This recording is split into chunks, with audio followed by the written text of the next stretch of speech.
Hello, hello. Good afternoon. Hi, everyone. Welcome to our Virtual Insights Conference. Um, we have a few ground rules. If you've not attended before, it's been a while. We are at the mercy of the tech. We are researchers, not really computer techs, but we try. Um, Ask that you always be respectful of not only our presenters, but one another. And then we encourage you to network, engage, ask questions, interact with one another in chat or using hashtag Arvik and, X, formerly Twitter or LinkedIn. And our seminar today is from Molly Strawn-Carreño. I hope I said that correctly. Senior Growth Marketing Strategy. And she is going to be talking about embracing agile consumer insights. Molly, I'll hand it over to you. Awesome. Thank you so much, Courtney. Glad you mentioned the mercy of technology because I don't do well at that. Is that coming through okay for everyone? Okay, fabulous. Well, let's go ahead and get started. First of all, hello, everyone. Thank you all for joining. I wanted to take a moment to thank Accelerant Research for inviting me here to this virtual Insights conference today. It's been wonderful to work with all of you in preparation for this session. So I'm looking forward to diving right in. Like Courtney said, my name is Molly Strawn-Carreño, and I'm the Senior Growth Marketing Manager at AYTM.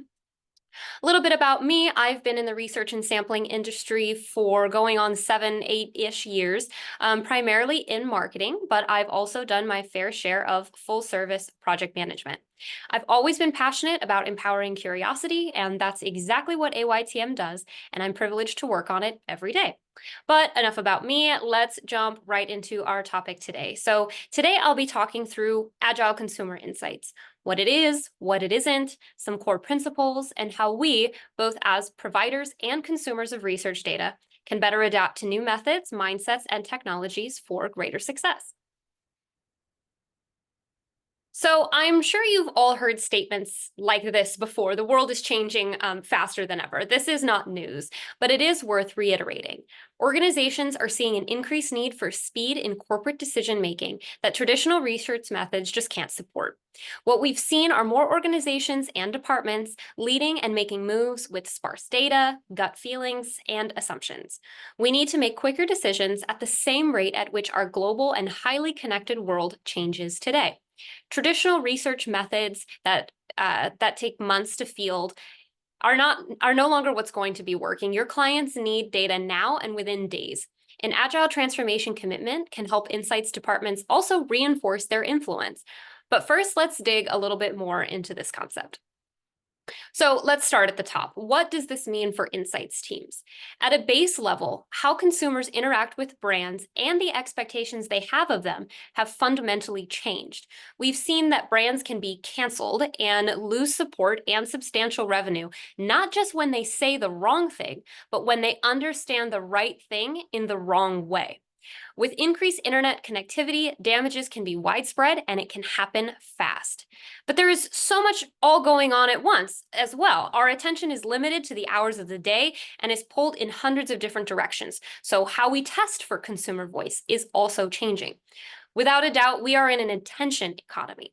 We must keep in mind that there is high competition for not just surveys or other panel platforms, but dozens of other apps, work, spending time with friends and families, hobbies, and anything and everything else. People have inherently busier lives today than ever before, and so while doing all of the above to keep up, your research must match into the flow of their lives.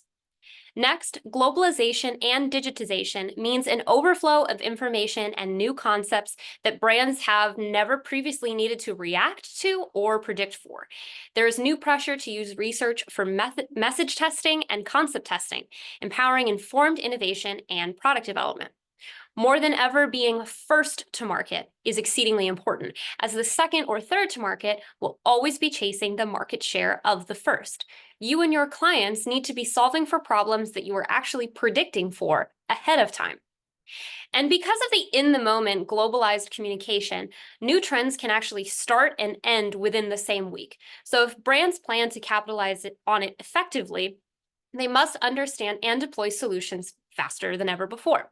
By the time you've done the extensive and labor-intensive long-tail research, the problem you're solving for has evolved or might no longer even exist.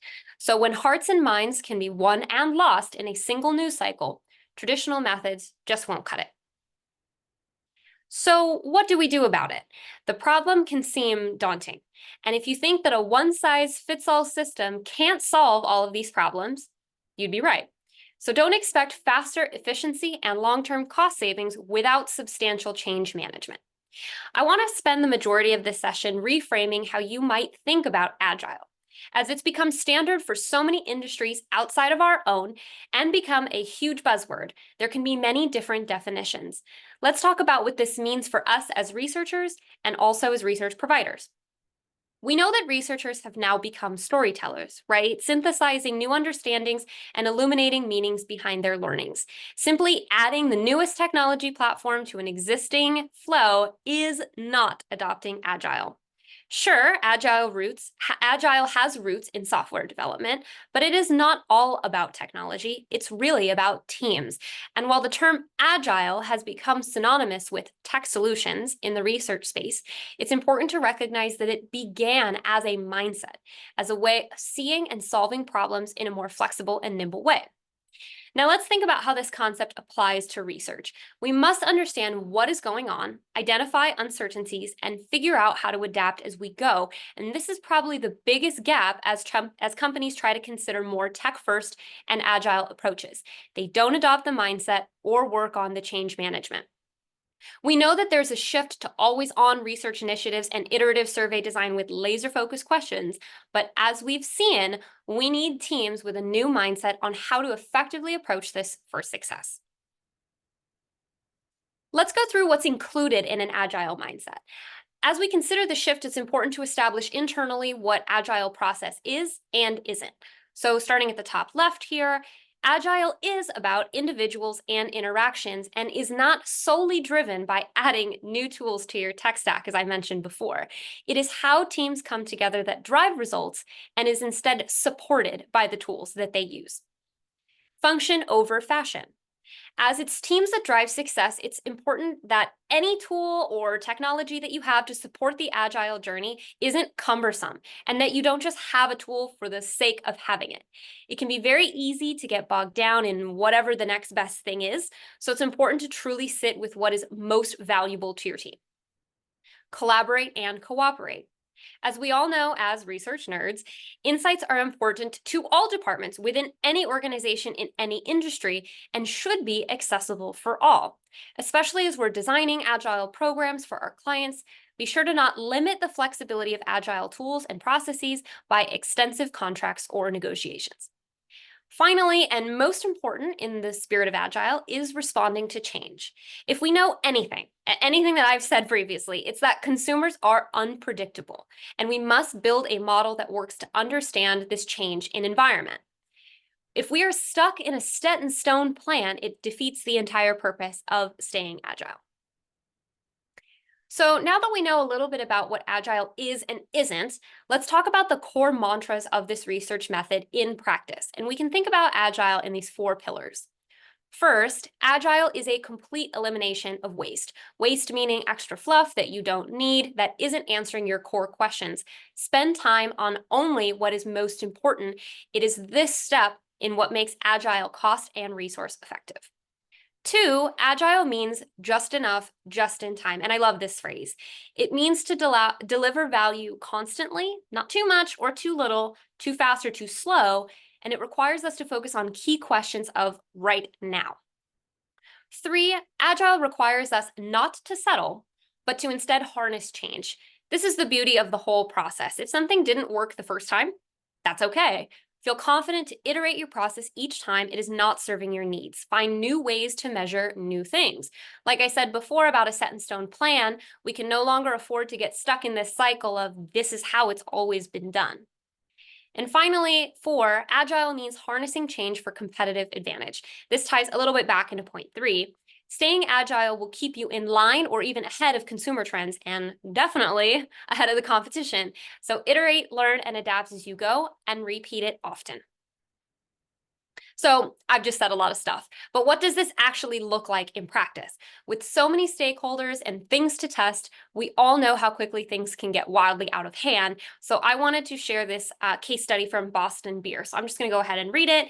Lauren Marshall, the manager of strategy and consumer insights at Boston Beer, said, in our new product launch, we went from 24 to 87 flavor options. Going into a room and asking for 3 months and $10 million to run a huge test of 87 flavors would be challenging. Instead, using automation, we were able to pop in and pop out of stakeholder conversations with iterative results and budgets along the way. This visibility creates a comfort level for stakeholders and allows for more dynamic and strategic conversations. Technology makes it possible. So, what is going on here? Lauren and her team had 24 flavors that they needed to test that then exploded in scope creep to 87 flavor options for a new product as more and more team members added their input and the stakeholders wanted all of them tested. Understandably so, but without the time or the budget to answer all of these questions, how did she manage expectations? The key here is in how they broke the project down into more bite-sized chunks in an agile way.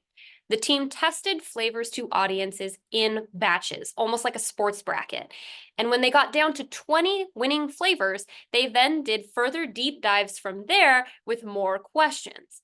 It was quick tests that then supported next level discussions over time, all while at the same time managing the stakeholder expectations, communicating throughout the process, and allowing for dynamic change and meaningful strategy conversations. All of these efforts and process shifts were then supported by automation and agile technology. We can see here that with the right agile mindset, agile tools can help to move mountains. Using the example before with Boston Beer, let's break down this process just a little bit further. First, we can't get caught up in the complexities, like Lauren did with additional questions, audience types, etc. We need short surveys with poignant questions, but like the 87 flavors, how do we get so many things into a test, and how do we manage that with so many answers that we still need to gather? It's not an easy solution. We need to step back and ask the hard questions here. What do you really want to know? What is your client really trying to achieve? What exact questions do you want answered at that specific moment in time? I do also want to say before we go further that comprehensive research will always be a part of research. Just enough, just in time might look like a large study. But if you can cut it up, like Boston Beer did, do it. Use Agile to drive the creation of a comprehensive study. Run quick turn research and then dive into how you can use that data for a larger study. However, as with any change, any at all, it can be difficult. It can be a difficult process, and it could require challenging internal conversations to start. But don't forget, and you can use this as a reassurance, you have plenty of time to ask more questions. This mindset underlines simple 10-minute surveys that you can get answers to in a few days and move on, or start working on building your larger study if it's needed. I want to take a moment here and dispel a myth that agile means simple. You can create very sophisticated tests that can run in less than 10 minutes that have more sophisticated question types. So your core question or thing that you're trying to find may not be answered by just a simple multiple choice. It might need a targeted shelf test, robust international panels, max diff, conjoints, heat maps, text entry, image uploads, video qual responses, or tailored logic. And that is a great thing. So for another example, let's just say your core question was you want to answer how many moms of children respond to a specific color of packaging on product shelves. This requires more than just multiple choice or a quick open end.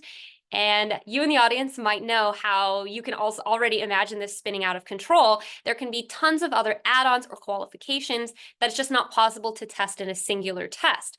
But stick with the custom shelf test, gather the information at that moment in time, and move on to the next questions or the larger data set to test. While we're on the topic of myths, there's another huge one that I want to address, and sometimes it can be in the elephant in the room when having stakeholder conversations about Agile, and that is data quality. But I want to be clear, being Agile doesn't mean having crappy quality. Agile is cost and resource efficient and will save money in the long run, but quality data can never be inexpensive. In many instances, and I'm sure you all know this, it can be a race to the bottom, and you'll go cheaper and cheaper until you inevitably get what you pay for. And what is the point of that? Your clients and brands are looking for vendors to get cost to a bare minimum. But at the end of the day, we need to ask ourselves, where is the substantial portion of that CPI going? The money is going to pay participants for their honest responses. They are not lines on a spreadsheet, and we can kind of get in that mindset. We should put ourselves in their shoes more often.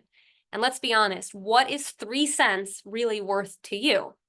If you don't value the payment for their opinions, they won't value you enough to give you their true feelings.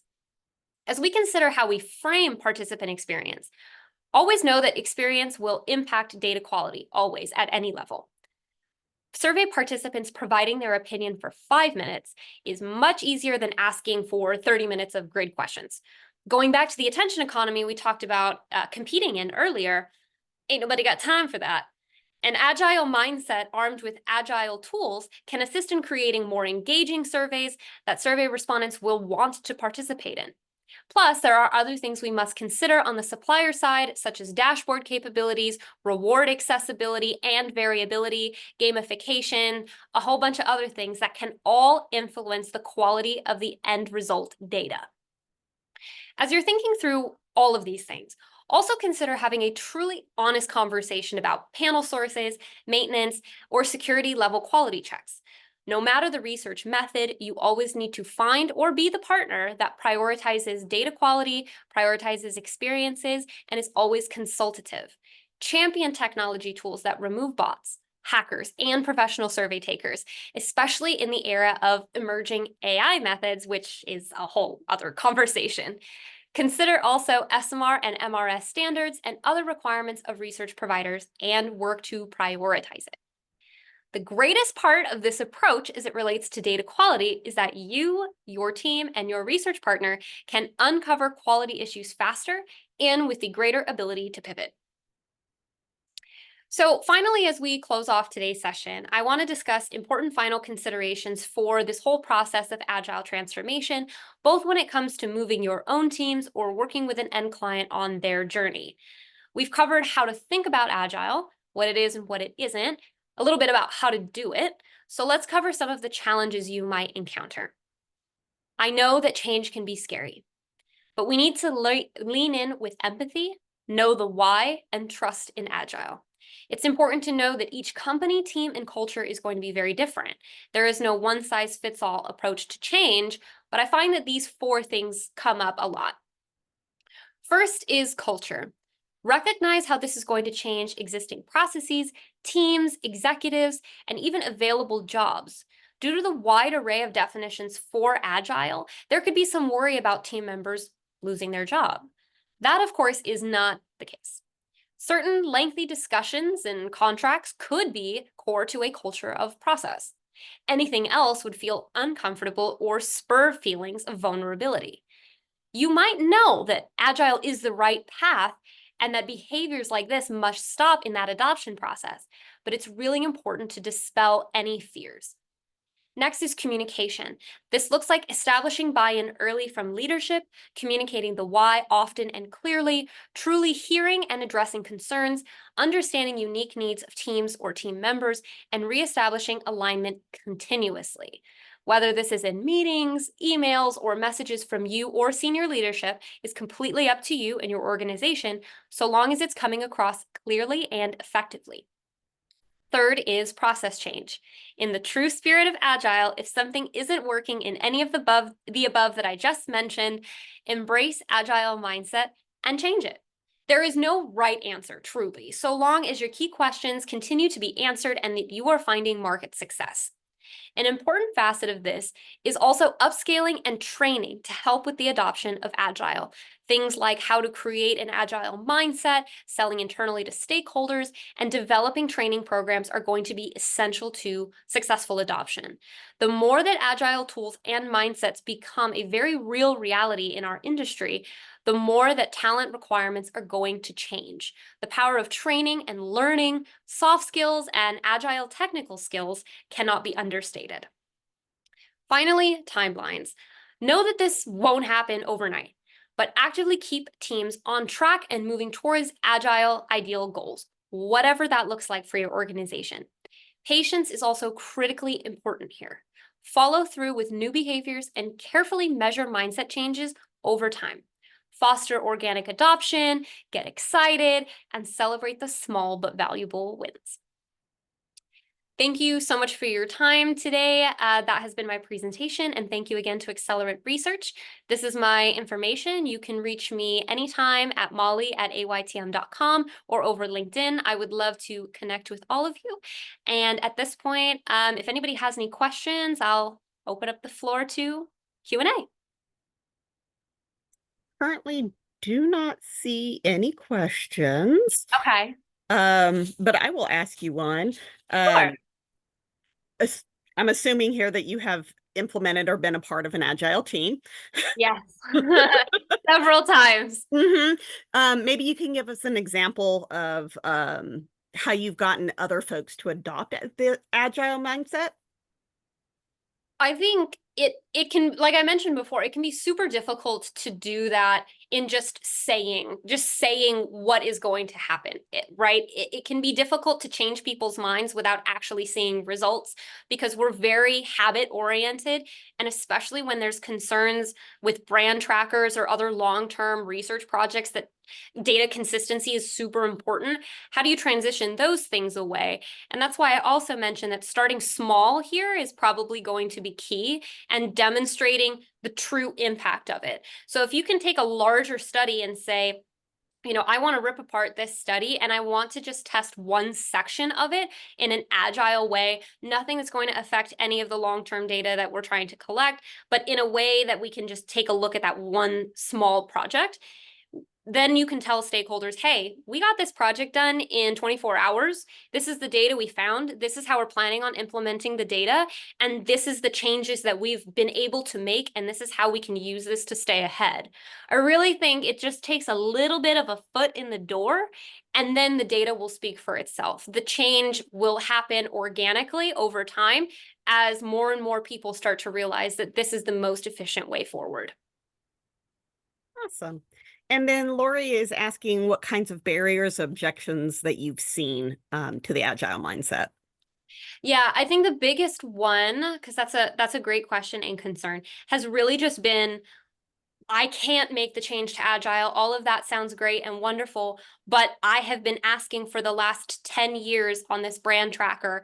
I have been asking respondents, the same group of respondents, the same questions every single time, and I need that data to stay consistent. And I can't justify that to my client why I'm choosing to change it. So in that way, it requires some contextual change from the supplier side, if that's the angle that you're asking from, Lori, is that a client might not be willing to change that. And that's not something that we necessarily have the ability to change, but having very tailored conversations with them, and again, starting small, is going to be really important. I think we all know that researchers really struggle to adopt change, which is a little bit ironic just because we're all about understanding and addressing change that's happening in the greater ecosystem of whatever industry we're talking about. But I think that everybody generally agrees that Agile is a really good idea. Like in concept, it sounds wonderful. It sounds amazing. I get better data quality. I get to do this faster. But it's the actual change management that can be very difficult to actually implement. And I wish I had an answer, but it's always going to be different depending on the client and what they're actually looking to pivot over. Excellent. And then Marco says thanks, first off, and asks what methodological, I cannot talk today, tools and tech are available for Agile qual research? Oh, that's really interesting because that's an evolving space. And that's actually a topic where I feel like we're also hitting a merge to where there's a lot of qual and quant providers that are looking to add aspects of both into their system. I'll do a shameless plug for AYTM. We do have different systems in place that are able to do different parts of quant and qual together. But if you wanted to connect with me on LinkedIn, after this conversation, Marco, I can see what else I can dig up for you, other providers. I'm sure they're out there and they're constantly changing, or providers that you might associate with a quant method might have a new product that they're working on. So I'd love to chat more with you about that offline. Okay. And then Ivan asks, do you find that Agile is not nearly as successful at companies where senior management does not fully embrace Agile strategies? And how do you convince a large company to embrace Agile? Ooh, that's a great question. I would say with any sort of adoption for new processes or new tools or anything like that, um, senior leadership is actually going to be the ones that are going to implement change down the road. And so I would say, yes, companies where senior leadership have shown an initiative or an interest in exploring agile are always going to be more successful because at a high level, they'll also understand the reason why things are happening. It can be very difficult to implement agile change if there are pockets of teams that are trying to do it, but there's some competing priorities, whether that's from a board of directors or a misunderstanding on return on investments, or even a disconnect with your client. So senior leadership is very important. And that's actually where I would argue the conversation about agile change and transformation has to start. You have to start with the buy-in of the senior leadership to ensure that this is something they're even interested in testing. And then you need to then come with solutions about, okay, given our organization, given the teams that and how we work, this is a proposal from our team and our organization of how we're going to break down these goals. But that high level buy-in and interest, I'd say, is super important. And to the second part of your question, how do you convince large companies to embrace agile? I think that goes back to just the data. I think that pointing out, if you're a supplier and you know your client so well, if you point out, potentially it might be an uncomfortable conversation, but if you pointed out places where they missed market share because they were behind, or there was data quality issues that happened from their survey being 30 minutes of just straight grid questions and you had a higher than normal drop off rate, those kinds of conversations can be difficult because you're not trying to place the blame on them, but you need to help them in their journey of reestablishing how they think about putting together these research projects in a more agile way. So if there's 30 minutes of grid questions you want to take, be proactive in figuring out how that can be broken up while still maintaining their data integrity. Okay. And one last question for Ivan as a follow-up. What is an example of a large company that does embrace agile strategies, possibly more than others? Ooh, well, I can't disclose some of the AYTM brands, but there is one that comes to mind, and I will just say it is a CPG company that everybody on earth, I think, knows and understands, and they were able to implement it. But to your earlier question, their senior leadership was actually the ones that sought out AYTM and wanted to build out an agile program. So we not only have built for them, we maintain a huge portion of their survey research, but we've also built out tools and training specific to them. AYTM has a large group. We have a really wonderful, dedicated learning team that builds out lots of different certification programs. And they're certification programs that are available to anyone. You don't have to be a client or work at AYTM. There's lots of publicly available trainings and things on agile that we have, so I can share that with the organizers after, and they can send it over to you. But we've also worked with these large companies to develop training programs specific to their organizations and their needs. But those are all things that were spearheaded by senior leadership and senior insights leaders at that organization. So yes, they have been more successful and they have been dominating market share ever since they started doing this.